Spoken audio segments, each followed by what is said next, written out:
ظاہر ہے اس کی قضا نہیں ہے، لیکن اگر روزہ چھوڑتی ہے وہ تو اس کی قضا ہے. ایسا کیا کو ہے؟ کیوں ایسا ہے؟ آج اگر ہم لوگوں سے کوئی پوچھے تو ہم لوگ کہیں گے کہ نماز بہت زیادہ چھوٹتے ہیں، قضا کرنے میں دقت ہوتی. روزے 6 7 8 چھوٹتے ہیں، اس کو آرام سے وہ رکھ سکتے ہیں سال میں کبھی بھی. یہی جواب ہے نا. ام المومنین ہم سے، آپ سے اور دنیا کے کسی بھی مولوی سے بہتر جواب دے سکتی تھی. دے سکتی تھی نہیں دے سکتی تھی؟ اتنی بڑی عالمہ تھی. انہوں نے کیا کہا دیکھیے، کہا سنو، کننا نحید فی عہد رسول اللہ صلی اللہ علیہ وسلم، نبی صلی اللہ علیہ وسلم کے زمانے میں ہمارے ساتھ یہ معاملہ پیش آتا تھا. فَأُمِرْنَا بِقَضَاءِ الصَّوْمِ، نبی نے روزے کے قضا کا حکم دیا. وَلَمْ نُؤْمَرْ بِقَضَاءِ الصَّلَاةِ، نماز کے قضا کا حکم نہیں دیا. کہا بس یہی لاجک ہے. نبی نے حکم دیا اسی میں خیر ہے.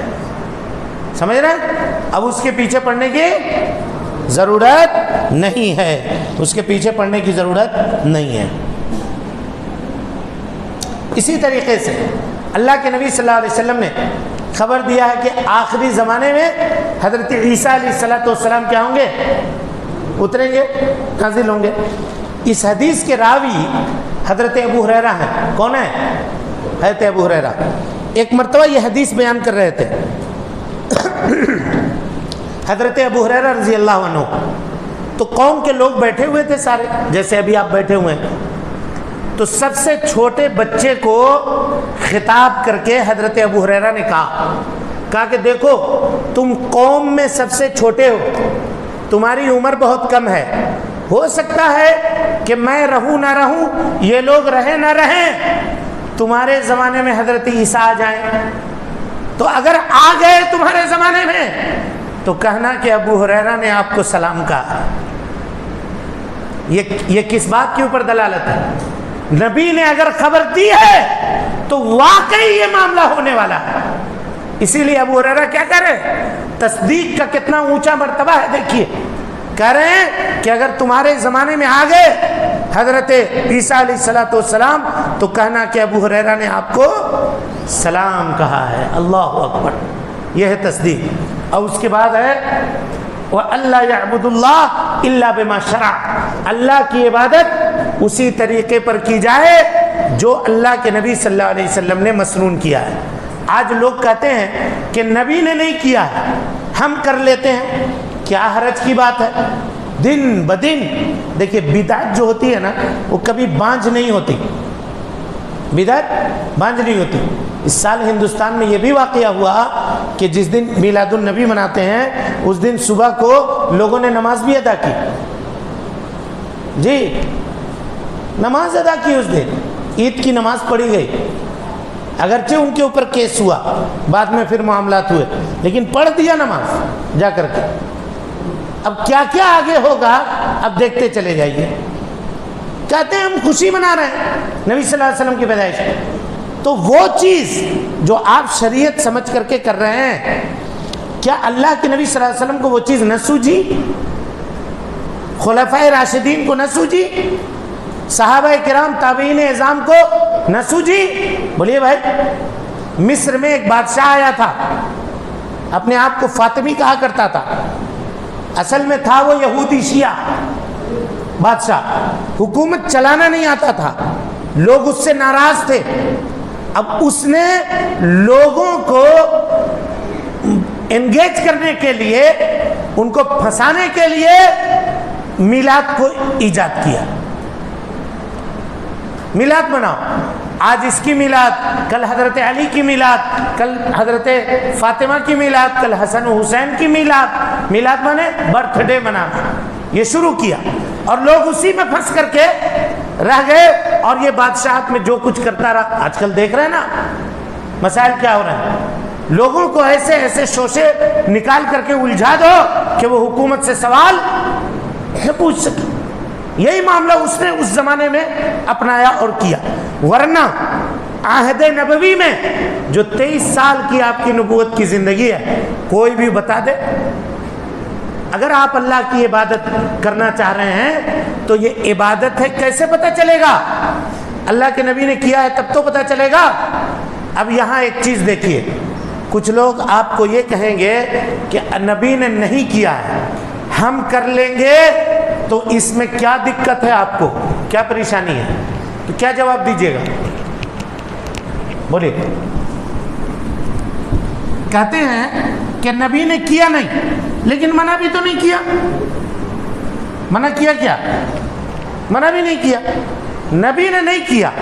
اس کو کہتے ہیں سکوت الشارع۔ شارع مانے محمد صلی اللہ علیہ وسلم، اور سکوت مانے خاموشی۔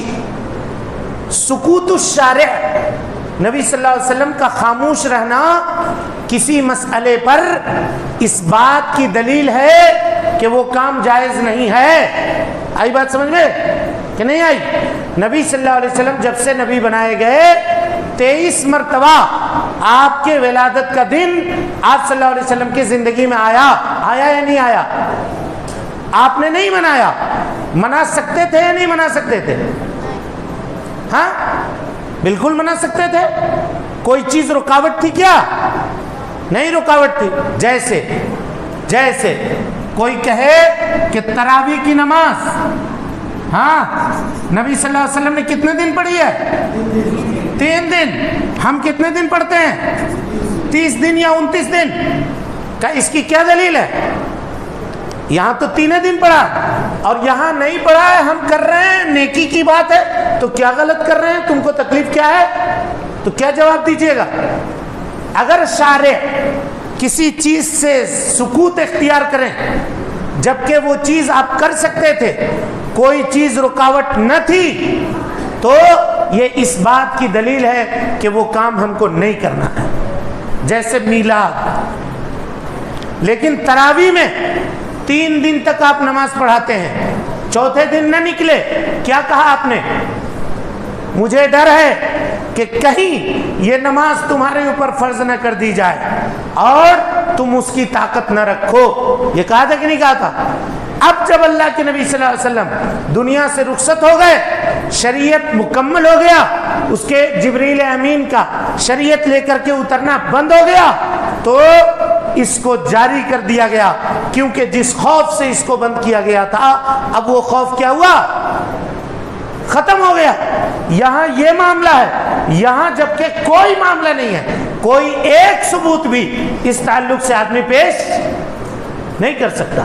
سمجھ میں آ رہی بات؟ تو اللہ کی عبادت اگر ہم کو کرنی ہے تو ہم کس کے طریقے پر کریں گے؟ رسول اللہ صلی اللہ علیہ وسلم۔ اور اگر رسول کے طریقے پر عبادت نہیں کریں گے تو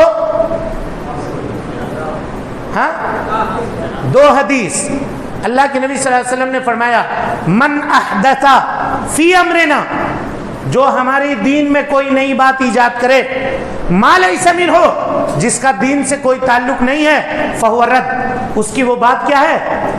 رد ہے، ریجیکٹ ہے۔ اب کوئی کہے گا کہ بھائی صاحب دیکھیے ہم یہ کام کرتے ضرور ہیں لیکن اس کو ہم نے ایجاد نہیں کیا ہے۔ نبی نے کیا کہا؟ من احدثا، جو ایجاد کرے، ہم تھوڑی ایجاد کیے ہیں، ہم سے پہلے کسی نے کیا، ہم کر رہے ہیں اس کے اوپر۔ قربان جائیے رسول اللہ صلی اللہ علیہ وسلم کے اوپر، آپ نے کیا کہا؟ من عمل عملا لیس علیہ امرنا فہو رد۔ چاہے بدعت آپ نے ایجاد کی ہو یا آپ اپنے جیسے کسی بندے کے ایجاد کردہ بدعت کے اوپر عمل کر رہے ہوں، دونوں صورتوں میں کیا ہوگا؟ آپ کا عمل رد ہو جائے گا۔ کیا ہوگا؟ عمل رد ہو جائے گا۔ اور کون سا عمل رد ہوگا؟ کون سا عمل رد ہوگا؟ محققین علماء نے لکھا ہے کہ ایک بدعتی کے سارے اعمال اگرچہ وہ موافق سنت بھی ہوں رد کر دیے جائیں گے، رد کر دیے جائیں گے۔ دلیل اس کی کیا ہے؟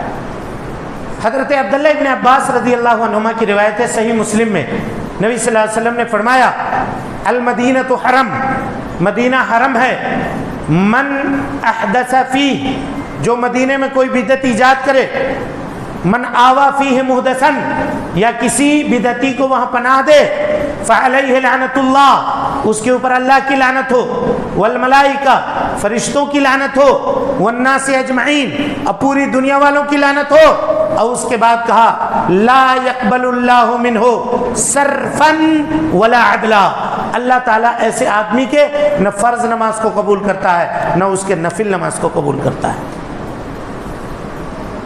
دیکھا آپ نے ایک بدعت کے اوپر عمل کرنے کا کیا نتیجہ ہوا؟ نہ فرض نماز کو قبول نہ نفل نماز قبول۔ علماء نے لکھا ہے کہ اگر نبی صلی اللہ علیہ وسلم کے طریقے کے مطابق آدمی زندگی نہ گزارے تو اس کو کبھی حسن خاتمہ نہیں ملے گا، مرتے وقت کلمے کی توفیق نہیں ہوگی۔ کہا کیوں نہیں ہوگی؟ کہا بدعتی کو کبھی توبہ کی توفیق نہیں ہوتی۔ کہا کیوں نہیں ہوتی؟ اس لیے نہیں ہوتی کہ ایک چور چوری کرتا ہے، اگر وہ مومن ہے اس سے پوچھے گا، کہے گا کہ غلط کیا ہم، چوری ہم کو نہیں کرنا چاہیے تھا۔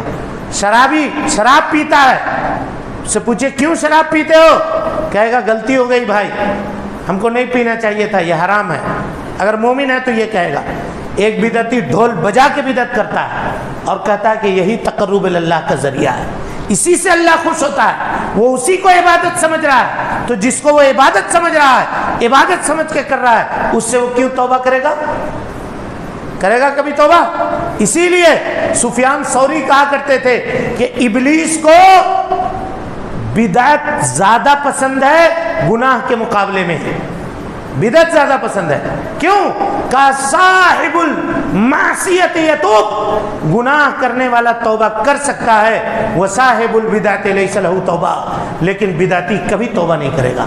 تو اس کو پہلے پتا تو چلے کہ جو کر رہا ہے یہ غلط کر رہا ہے، تب تو توبہ کرے گا۔ سمجھ میں آ رہی بات؟ اتنی سنگین جرم ہے اگر کوئی آدمی اللہ کے نبی صلی اللہ علیہ وسلم کے طریقے کے مطابق عبادت نہ کرے تو۔ اسی لیے ہمیں اور آپ کو چاہیے کہ محمد الرسول اللہ کی گواہی دینے کے تقاضے کو پورا کریں، اور وہ تقاضا کیا ہے؟ طاعتہ فیما امر، جس بات کا آرڈر دیں وہ کام کریں، تصدیقہ فیما اخبر، جس بات کی خبر دیں اس کی تصدیق کریں، اور جس چیز سے منع کریں اس چیز سے رک جائیں، اور اللہ کی عبادت اس طریقے کے اوپر کریں جو طریقہ اللہ کے نبی جناب محمد رسول اللہ صلی اللہ علیہ وسلم نے متعین فرمایا ہے۔ اس کے علاوہ کسی کا طریقہ، کوئی معاملہ یہ شریعت کے اندر قابل قبول نہیں ہے۔ یہاں سکہ چلے گا تو صرف کس کا؟ وہ سکہ جو محمدی ہوگا، وہ سکہ جو نبی کی حدیث سے ثابت ہوگا، وہ سکہ جو قرآن مجید کے سانچے میں ڈھلا ہوا ہوگا۔ اس کے علاوہ کوئی بھی سکہ ہو، کوئی بھی ازم ہو، اور اسی طریقے سے کوئی بھی طریقہ ہو، کوئی بھی میتھڈ ہو، اس میتھڈ کو فالو کرنے والا آدمی کل قیامت کے دن وہ کامیاب نہیں ہو سکتا، کامیابی سے ہمکنار نہیں ہو سکتا۔ آئی بات سمجھ میں آپ سب کو کہ نہیں آئی؟ یہاں تک کہ جو بات چل رہی تھی کل سے لے کر کے آج تک، یہ لا الہ الا اللہ اور محمد الرسول اللہ کی تفسیر تھی۔ سمجھے بات کو؟ ابھی نماز ہے، زکوٰۃ ہے، اس کے بعد روزہ ہے، اس کے بعد حج ہے، ٹھیک ہے؟ اور اس کے بعد ادھر آئیے ایمانیات میں، ایمان باللہ پہ بات ہو گئی ہے، ملائکہ، ٹھیک ہے؟ اس کے بعد کتاب، اس کے بعد رسول، اس کے بعد یوم آخرت، اور اس کے بعد تقدیر۔ یہ ساری چیزوں پہ ابھی گفتگو باقی ہے، لہذا وقت کو غنیمت جانیے، جتنا کم سے کم وقت لگائیے کھانے پینے میں، نماز سے فارغ ہونے کے بعد جلدی کھانا پینا سے فارغ ہو جائیے اور پھر جلدی لوٹیے، سمجھ رہے ہیں؟ تاخیر بالکل بھی مت کیجیے، ورنہ کتاب جو ہے ادھوری رہ جائے گی، کتاب ادھوری رہ جائے گی۔ ہم چاہتے ہیں کہ اب مروراً کرامہ، جلدی جلدی گزار کر کے ہو صحیح آپ کو وہاں تک لے کر کے جائیں ہم۔ چلیں، اللہ سبحانہ و تعالیٰ سے دعا ہے کہ وہ ہم سب کو حسن عمل کی توفیق دے، ہم سب کی اصلاح فرمائے، نیکیوں کو شرف قبولیت سے نوازے، سیئات سے درگزر فرمائے، جب تک زندہ رکھے دین اسلام پہ زندہ رکھے، اور جب اٹھائے ایمان پہ اٹھائے۔ آمین وآخر دعوانا ان الحمدللہ رب العالمین۔